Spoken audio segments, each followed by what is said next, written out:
Vin Diesel secretly walks into his own restaurant, stops cold when he hears a server crying. Years ago he had opened Torque's, a high-end but welcoming restaurant in Los Angeles, California. It wasn't a vanity project or some side hustle to burn money. He had spent years perfecting the menu, hiring the right chefs, and making sure his restaurant was a place where both everyday folks and Hollywood elites could enjoy a great meal. But Vin also knew that no business, no matter how successful, ran smoothly just because the numbers looked good on paper. The real truth of a place wasn't found in profit margins, it was found in the back kitchens, in break room whispers, in the exhausted sighs of employees after a long shift. That's why every few months Vin made a habit of walking into Torque's as a regular customer. No flashy entrance, no announcement, just a man in a hoodie and jeans, stepping into his own business like anyone else. That night, the place was buzzing. The Friday dinner rush was in full swing, with servers darting between tables, balancing trays of sizzling steaks and cocktails. The scent of garlic butter and grilled ribeye filled the air. The ambient lighting cast a golden glow over couples, friends, and solo diners enjoying their meals. At first glance, everything seemed fine, but Vin had spent enough time in the industry to know that looks could be deceiving. He spotted the manager, a tall, rigid-looking man in a navy blue dress shirt, standing at the edge of the floor, watching everything too closely, like a hawk circling its prey. There was something about his stance that felt off, not just observant, controlling. Then, as Vin moved toward the bar, he heard it. A soft, muffled sound coming from the side hallway near the kitchen. At first, he barely noticed it. But as he walked past, the sound became clearer. Someone was crying, not loud. Not dramatic. The kind of cry you let out when you're trying desperately not to break. Vin's footsteps slowed. He turned his head slightly toward the break room door.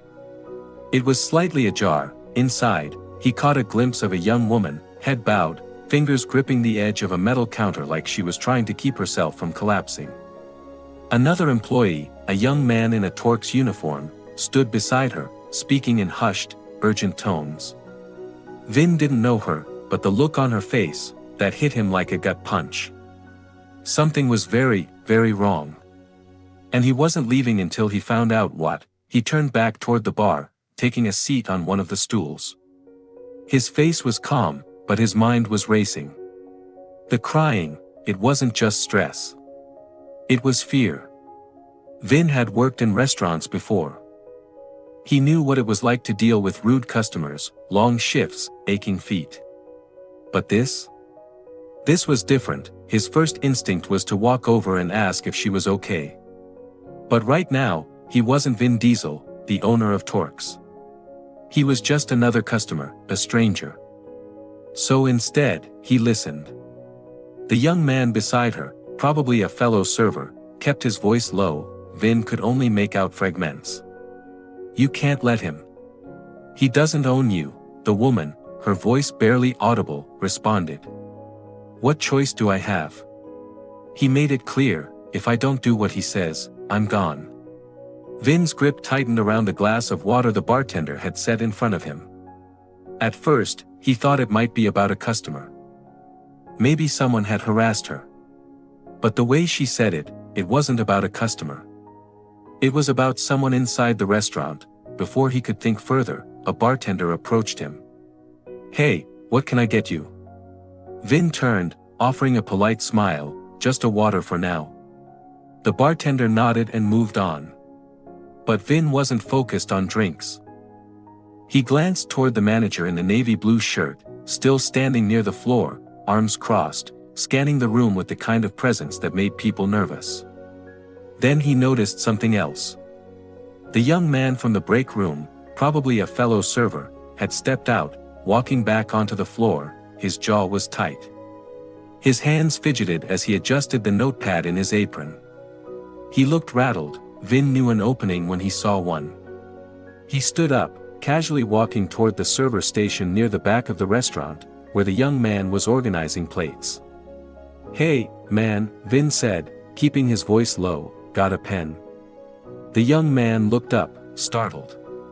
"Oh, yeah, sure," He grabbed one from the counter and handed it over. Vin took it but didn't walk away. He glanced at the employee's name tag, Tyler. "Hey, Tyler," Vin said, voice even. "I couldn't help but notice, your friend seems upset." Tyler stiffened. His grip on the stack of plates tightened. "She's fine," he said too quickly. Vin tilted his head slightly. "She doesn't look fine." Tyler swallowed, his eyes darting toward the manager in the navy blue shirt before dropping to the floor. Vin had been around long enough to recognize that kind of reaction. After a long pause, Tyler exhaled. "She's not fine," he admitted, voice barely above a whisper. Vin studied Tyler's face, reading the tension in his jaw and the way his fingers kept gripping the notepad at his waist. The kid wanted to talk. He just wasn't sure if he could. Vin lowered his voice just enough. "Is it a customer issue?" Tyler hesitated. That pause told Vin everything. "No," Tyler muttered. It's not." His eyes flicked toward the front of the restaurant, toward the manager in the navy blue shirt who was still standing near the hostess station, watching the room like he owned it. Tyler exhaled sharply, glancing back toward the break room before shaking his head. "It's her personal business." That was a lie. Not because Tyler wanted to mislead him, but because he was afraid. Vin had seen it before, employees stuck in bad situations, unable to walk away because of financial pressure, personal struggles, or worse, fear. Vin leaned on the counter slightly, keeping his posture relaxed. "How long has she been working here?" Tyler responded automatically, "A little over a year." Then he tensed. "Why?" Vin shrugged, keeping his tone light. "Just wondering if she likes it here." Tyler let out a short, humorless chuckle. "She doesn't. She can't afford to leave." And there it was, the real problem. She wasn't just stressed, she was trapped. Vin's gut tightened. This wasn't just about a bad work environment. Something deeper was going on here. Before he could ask anything else, Tyler stiffened. Vin didn't need to turn around to know why. The air shifted, thick with something unspoken. The manager was walking toward them. "Everything okay over here?" The manager's voice was smooth but firm. Tyler immediately dropped his gaze, busying himself with the plates in front of him. "Yes, sir. Just helping a customer." Vin turned and finally faced the man up close, mid-40s. Crisp shirt. Neatly combed hair, the kind of sharp features that had seen too much and cared too little. This wasn't just a tough boss. This was someone who knew exactly how much control he had and enjoyed it. The name tag on his shirt read, "Rick Calloway. Can I help you with something?" Calloway asked, polite but edged. Vin smiled casually. "Just getting a pen. Tyler here was kind enough to help me out." Calloway didn't break eye contact. "Good," he said, clapping Tyler on the shoulder a little too firmly. "Let's stay focused on work." Tyler nodded quickly, eyes locked on the plates in front of him. "Yes, sir." Vin clenched his jaw but didn't react. Not yet. He thanked Tyler and stepped away, feeling Calloway's eyes on him the entire time. His mind was already made up. He wasn't leaving. Not until he figured out exactly what was happening in this restaurant. He stepped outside for a moment, letting the night air cool his frustration. From where he stood, it probably looked like he was just checking his phone. In reality, he was thinking hard. Something wasn't adding up. Emily was terrified. Tyler was hesitant, and Calloway. That man had the look of someone who thrived on control. Vin had dealt with plenty of bad managers before, but this was different. This was calculated. If he wanted real answers, he needed to talk to someone who wasn't afraid. And then, as if the universe was working in his favor, Nate, the bartender from earlier, stepped outside. The kid was leaning against the side of the building, scrolling through his phone, probably on a break. Vin saw his opening. He walked up casually, hands in his pockets. "Long night?" Nate looked up, startled, then relaxed when he recognized him. "Yeah. Fridays are always nuts." Vin nodded, leaning against the wall beside him. Mind if I ask you something? Nate hesitated but shrugged. Sure, Vin kept his voice light. Your manager Calloway. What's he like? Nate's expression darkened. It was quick, just a flicker. But Vin caught it. He's, strict. Nate said carefully. Likes things done a certain way. Vin tilted his head. That normal for managers? Nate exhaled, looking around as if checking for eavesdroppers, then he lowered his voice. He's not just strict, he's... Nate struggled for the right word. Then, in a voice barely above a whisper, he said something that made Vin's stomach turn. He makes Emily stay late. Alone, Vin's muscles tensed. She's the only one. Nate nodded, yeah. And he's always talking to her like she owes him something. I've seen it, man. The way she tenses up when he calls her into his office. It's not normal. Vin's grip tightened around his arms. He had seen this before. A manager who played power games with employees, singling out the vulnerable ones. Making them feel like they had no choice but to obey. He took a slow breath, forcing himself to stay calm. She ever say anything about it? Nate shook his head. Number, but she doesn't have to.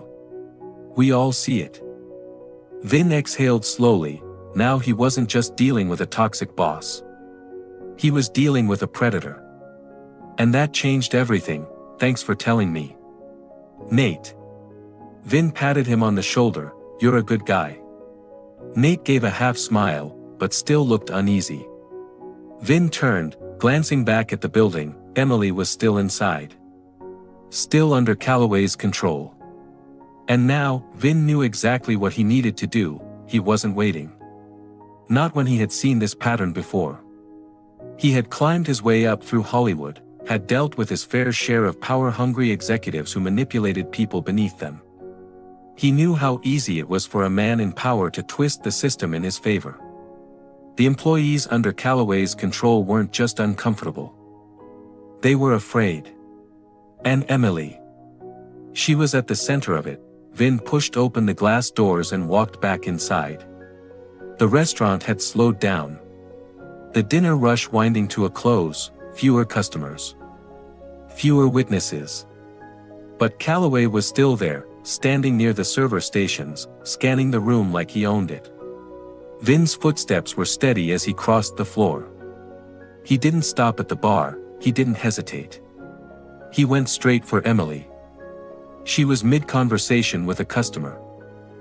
Her voice mechanical. Her hands steady, but her eyes looked hollow. She saw Vin approaching and tensed slightly, like she expected trouble. Excuse me, Vin said. Just loud enough for the customer to hear. I need to speak with you for a moment. Emily blinked, confused. I'm with a customer, sir. The woman in front of her frowned. She's helping me right now. You can wait. But Vin kept his eyes on Emily. It's important. And she knew. She swallowed, apologized to the customer and stepped away from the counter. Calloway noticed immediately. Vin saw him straighten, eyes narrowing. He didn't like losing control. Emily led Vin a few steps away, fidgeting with the edge of her apron. What can I help you with, sir? Vin took a slow breath. I know what's happening. His voice was low. You don't have to say anything, I just need you to know. You're not alone, Emily flinched. For a second, just a second, she looked like she might break, but then she shook her head, forcing a tight smile. I don't know what you mean. Vin wasn't giving up, Calloway. The late shifts. The way he treats you, I know it's not okay. Her fingers curled into fists. Fear, that's what this was. And fear meant she thought she had no way out. I can't, she whispered. You can, Vin said firmly. And you will. Because I promise you, he's not untouchable. Before Emily could respond, a shadow loomed beside them. Rick Calloway had arrived, his expression cool but his eyes sharp with irritation.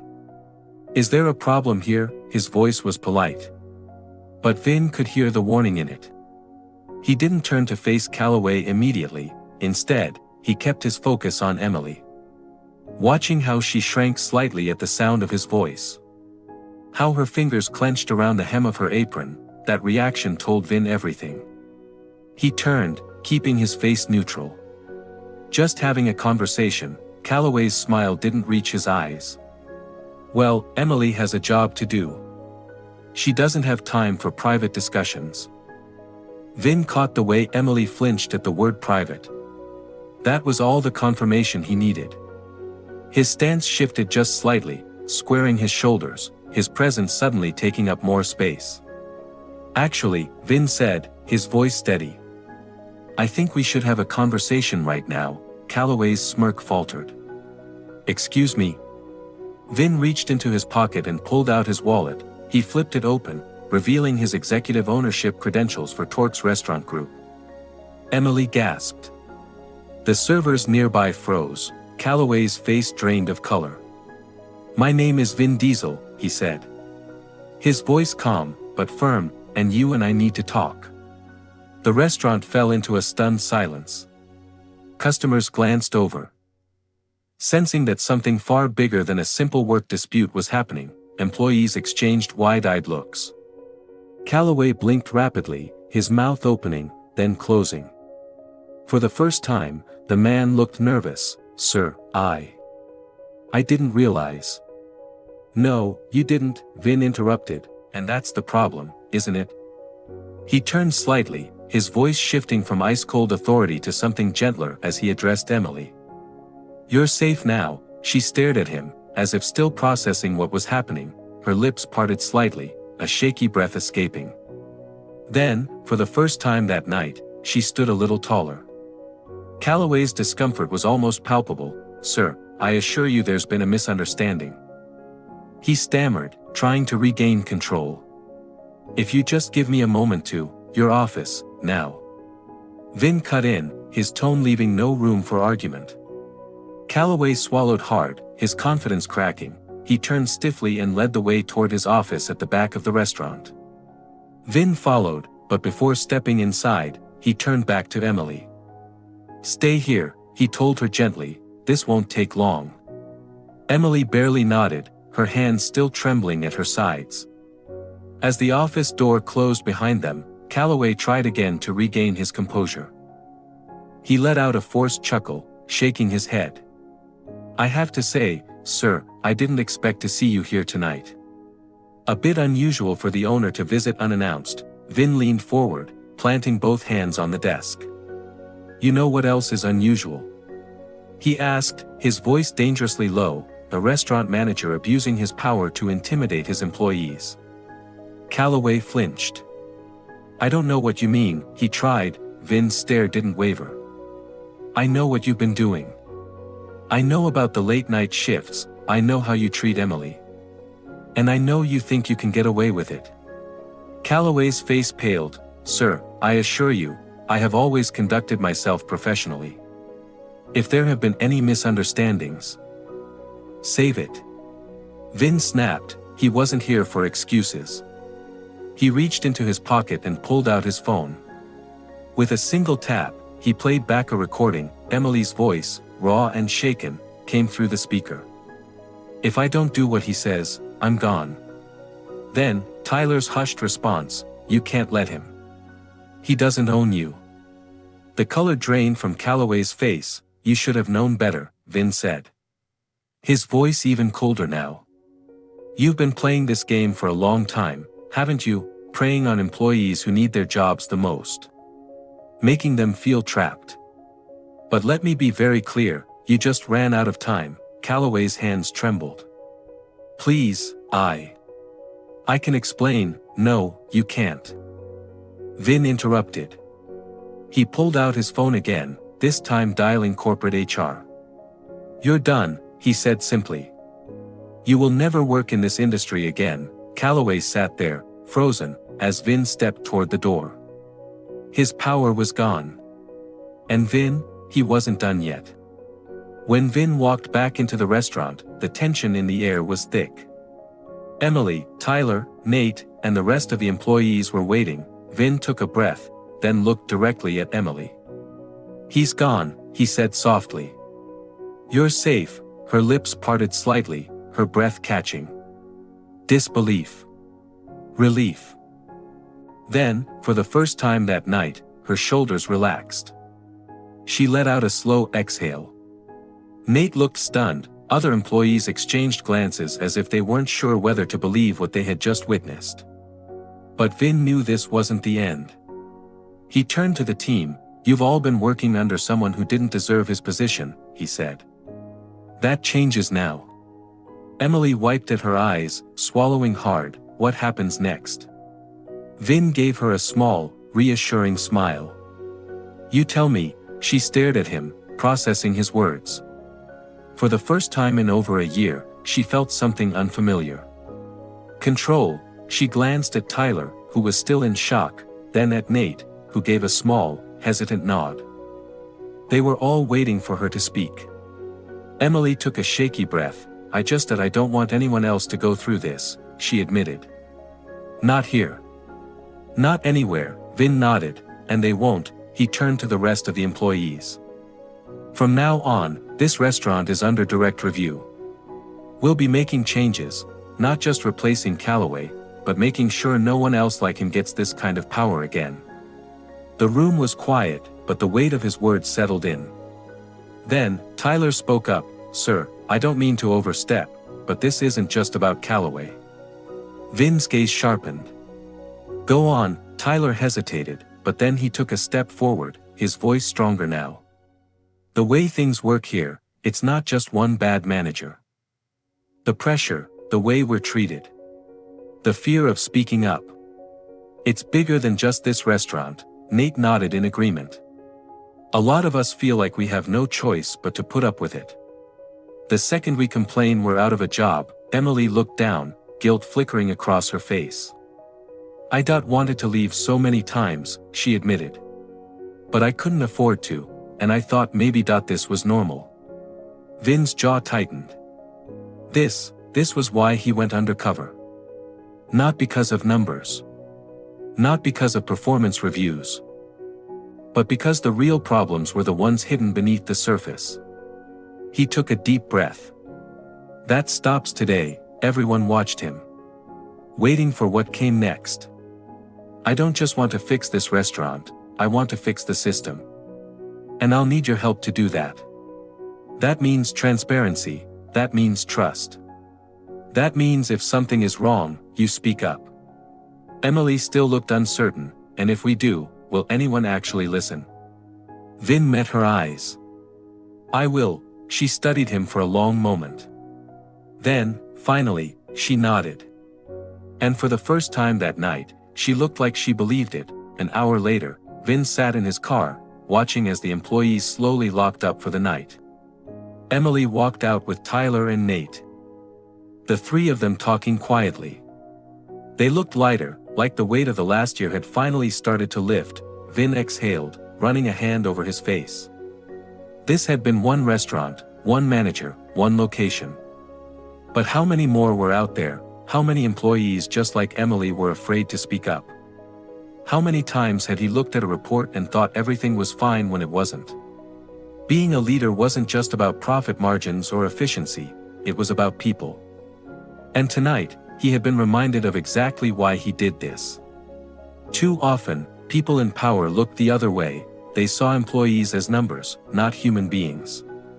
But leadership isn't about control. It's about responsibility.